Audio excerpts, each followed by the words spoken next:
Bismillahirrahmanirrahim. Assalamualaikum warahmatullahi wabarakatuh. Allahumma sholli ala sayyidina Muhammad wa ala ali sayyidina Muhammad. Bapak Ibu yang dirahmati oleh Allah Ta'ala, sekarang kita sama-sama membahas masalah hikam bab 5 mengenai tanda buta mata hati, dan bab 6 mengenai penerimaan doa. Baik, itu mari kita simak bersama-sama. Di sini dijelaskan bahwa kerajinanmu atau keuletanmu untuk mencapai apa-apa yang telah dijamin pasti akan sampai kepadamu. Di samping keteledoranmu terhadap kewajiban-kewajiban yang diamanatkan atau ditugaskan kepadamu, membuktikan butanya mata hatimu. Firman Allah dalam surat Al-Ankabut ayat 60 yang artinya, beberapa banyak binatang yang melata yang tidak sanggup membawa rezekinya atau makanan kebutuhannya. Allah yang menjamin rezekinya juga terhadap kamu. Dan ada juga firman Allah pada surat Toha ayat 132 yang artinya, perintahkan kepada keluargamu supaya sembahyang dan sabarlah dalam melaksanakannya. Kami, Allah, tidak menuntut kamu supaya mencari rezeki. Kami, Allah, yang menjamin rezekimu dan akibat kemenangan yang terakhir bagi orang yang bertakwa. Kerjakan apa yang menjadi kewajibanmu terhadap kami, dan kami melengkapi bagimu bagian kami. Di sini ada dua. Satu, yang dijamin oleh Allah, maka jangan menuduh atau suudzon terhadap Allah. Kedua, yang dituntut oleh Allah, maka jangan kau abaikan. Hambaku, taatilah semua perintahku, dan jangan memberitahu kepadaku apa yang baik bagimu, atau jangan mengajari kepadaku apa yang menjadi hajat kebutuhanmu. Dalam sebuah hadis yang kurang lebih artinya demikian. Mengapakah orang-orang mengagungkan orang yang kaya, pemboros, dan menghina ahli-ahli ibadat, dan mengikuti tuntunan Quran hanya yang sesuai dengan hawa nafsu mereka, sedang yang tidak sesuai dengan hawa nafsunya ditinggalkan atau diabaikan. Padahal yang demikian itu berarti mempercayai sebagian kitab Allah dan mengabaikan terhadap sebagian isi kitab Allah. Mereka berusaha untuk mencapai apa-apa yang dapat dicapai tanpa usaha, yaitu bagian yang pasti tiba dan ajal yang tertentu, dan rezeki yang menjadi bagiannya, tetapi tidak berusaha untuk mencapai apa yang tidak dapat dicapai kecuali dengan usaha, yaitu pahala-pahala yang besar dan amal-amal ibadah dan dagangan yang tidak akan rusak. Ibrahim Al-Khawwas berkata, jangan memaksakan diri untuk mencapai apa yang telah dijamin atau dicukupi, dan jangan menyia-nyiakan atau mengabaikan apa yang diamanatkan atau ditugaskan kepadamu. Oleh sebab itu, maka siapa yang berusaha untuk mencapai apa yang sudah dijamin dan mengabaikan apa yang ditugaskan kepadanya, maka berarti buta mata hatinya karena sangat bodohnya. Bab 6 Hikam. Janganlah kelambatan masa pemberian Tuhan kepadamu, padahal engkau bersungguh-sungguh dalam berdoa menyebabkan patah harapan.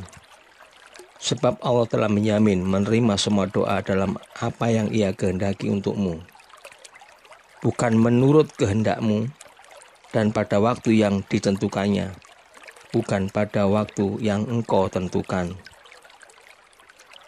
Firman Allah, Tuhanmulah yang menjadikan segala yang dikehendakinya dan memilihnya sendiri. Tiada hak bagi mereka untuk memilih. Sebaik seorang hamba yang tidak mengetahui apa yang akan terjadi mengakui kebodohan dirinya, sehingga tidak memilih sesuatu yang tampak baginya sepintas lalu baik. Padahal ia tidak mengetahui bagaimana akibatnya. Karena itu, bila Tuhan yang Maha Mengetahui lagi bijaksana memilihkan untuknya sesuatu, hendaknya rela dan menerima pilihan Tuhan yang Maha Belas Kasih lagi mengetahui dan bijaksana itu. Walaupun pada lahirnya pahit dan pedih rasanya, namun itulah yang terbaik baginya. Karena itu, bila berdoa kemudian belum juga tercapai keinginannya, janganlah keburu patah harapan. Firman Allah dalam surat Al-Baqarah ayat 216. Mungkin kamu membenci sesuatu, padahal itulah yang baik bagimu. Dan mungkin kamu suka pada sesuatu, padahal bahaya bagimu. Dan Allah yang mengetahui, sedang kamu tidak mengetahui. Sungguh telah diterima doamu berdua Musa dan Harun alaihissalam, yaitu tentang kebinasaan Fir'aun dan tentaranya. Maka hendaknya kamu berdoa tetap istiqomah, sabar dalam melanjutkan perjuangan dan terus berdoa, dan jangan mengikuti jejak orang-orang yang tidak mengerti akan kekuasaan dan kebijaksanaan Allah. Al-Quran, firman Allah, surat Yunus ayat 89. Maka terlaksananya kebinasaan Fir'aun, yang berarti setelah diterima doa itu sesudah 40 tahun.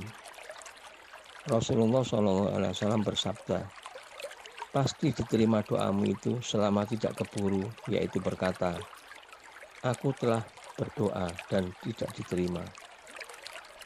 Anas radhiyallahu an berkata, tiada seorang berdoa melainkan pasti diterima oleh Allah doanya, atau dihindarkan daripadanya bahaya, atau diampunkan sebagian dosanya selama ia tidak berdoa untuk sesuatu yang berdosa atau untuk memutus hubungan famili.